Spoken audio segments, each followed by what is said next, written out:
Hello, this is Mindy Kerr. Today I'm going to talk about the new Stampin Positioner and how it compares to the Stamparatus. The main difference is the Stamparatus plate is attached. Well, you can remove it if you want, but generally it is attached. The magnets broke easily. You had to be really careful with them. But that was the main difference. So if you have a Stamparatus, you can keep using it. The new Stampin Positioner comes with some brief instructions. Tells you the contents, basic how to use it, how to create a repeating pattern, and a few tips on how to care for it. And then there are some pictures. Here's instructions on using the large plate. And here's instructions on using the smaller plate. So, it comes with this nice base. It's 8 by 10 inches. It has a soft base. I always like to put information on it, especially so I remember when I bought it. It does not come with grid paper, although you can buy it separately. And if you get ink on it, I guess I didn't wash that off, you can just wipe it off with your Simply Chamois or another wet cloth. The base has this row of posts for your small plate, and your large plate hooks on to these on the corner, and they are springy, so they go up and down. And these posts here are for your grid paper, which comes separately. So when you order your Stampin Positioner, if you want grid paper, you'll need to order it separately. And the grid paper comes in both imperial and metric measurements. So inches and, centimeters or whatever those are. And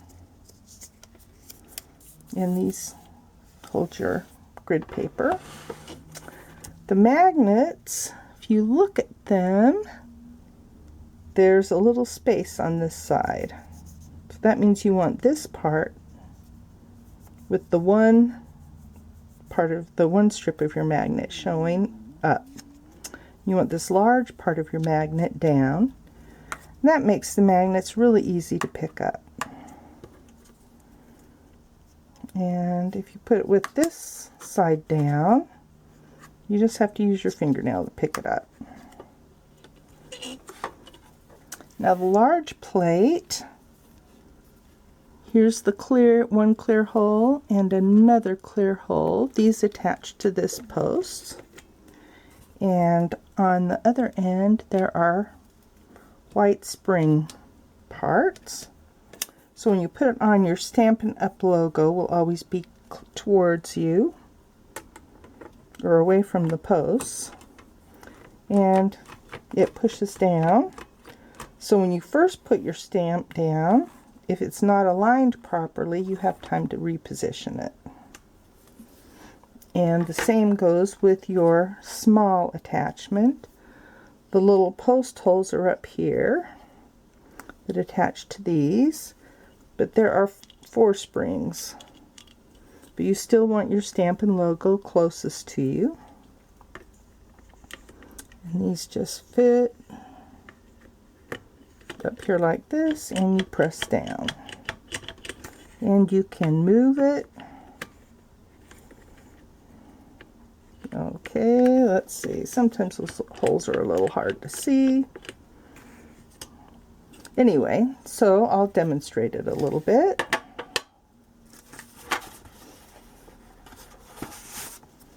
I'll demonstrate the small one first. Let's see. I still haven't figured out. I know there's a little part up here.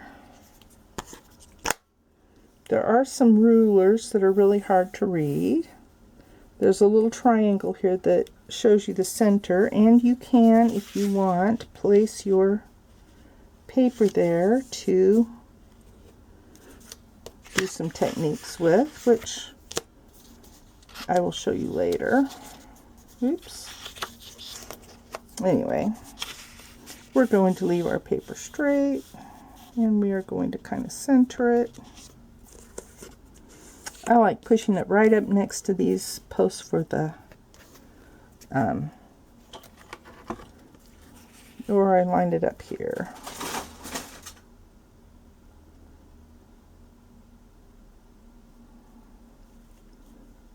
And hopefully that's centered. Put the large part of the magnet down. And we will start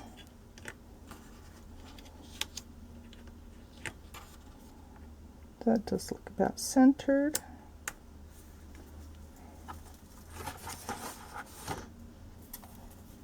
And we'll use the Fabulous Sayings stamp set, which is a product for the month for January. And we will just put this stamp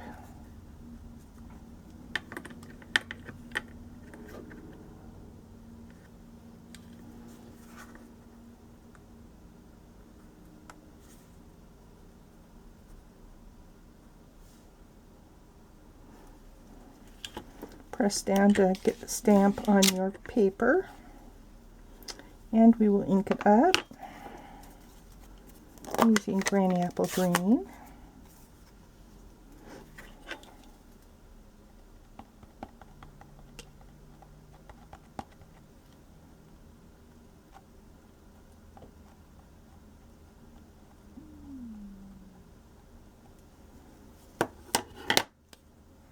And find our little holes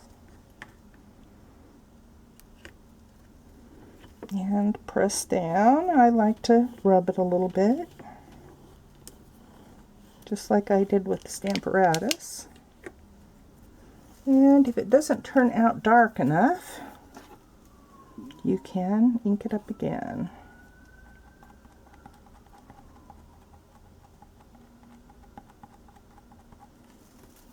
That's the main advantage of a stamp positioner.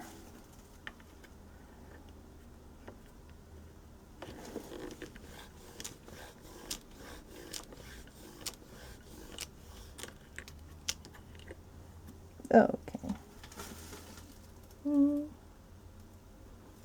Not quite perfect. We'll do it once more. Must need to re-ink my ink pad. Actually, I need to re-ink most of my ink pads. We'll get this center part, which seems to be the part that's not inking up all the way. Find my little hole.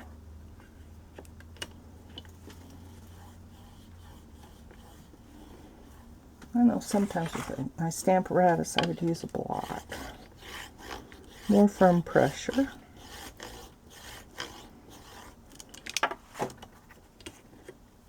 Okay, there, now it's much better. And I think we'll choose a different color.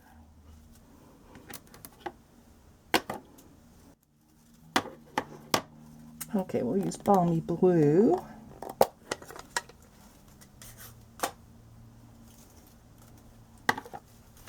And we will clean off our stamp.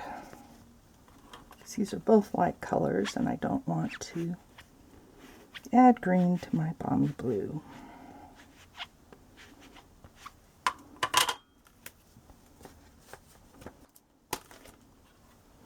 Alrighty, so we will ink this up again.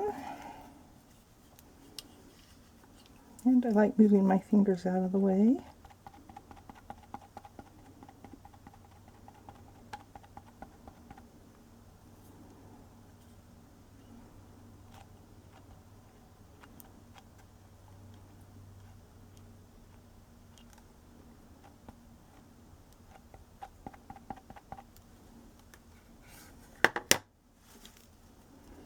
And find our post that we wanted.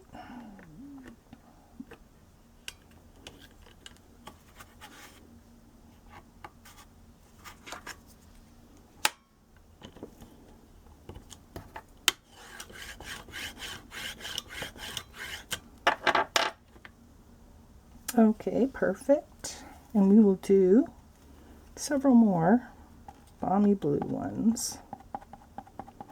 With Stamparatus, we called this hinge stamping. With, with this, they call it repeat stamping. And where's the hole?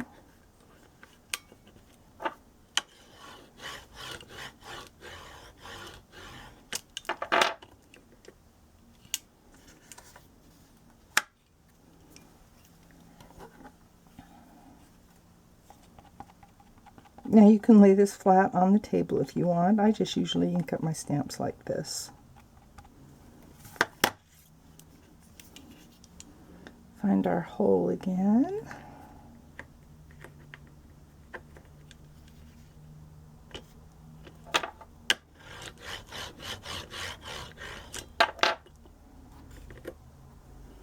And then we have one left.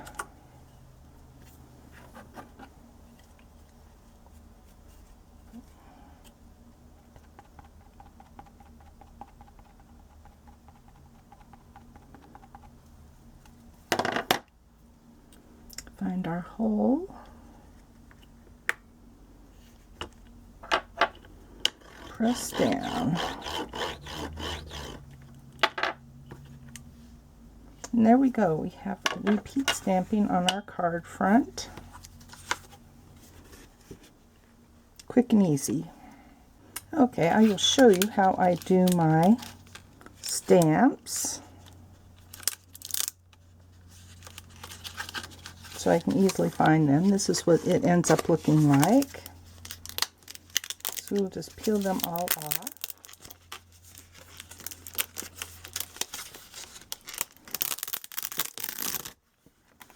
This shiny part here is the thin part of the plastic that comes with the stamps, and I just attach it with tear and tape on the edges after I've stamped it. So this stamp goes down here someplace.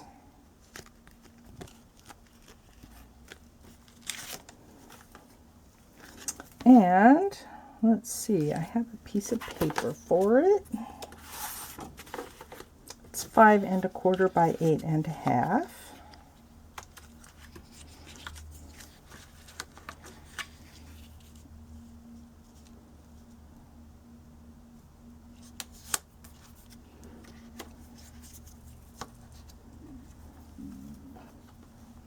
And we will ink it up just on the thick part of the plastic.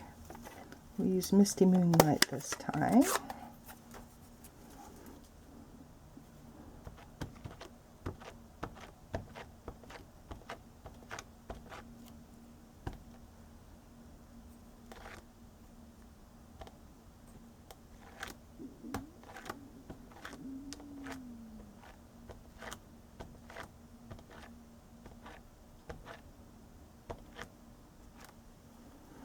Make sure it's just all the letters are inked up.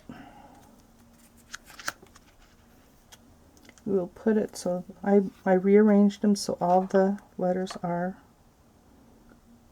right side up. Put them down there. Now we will do this. I think I'll move this over here. And we push down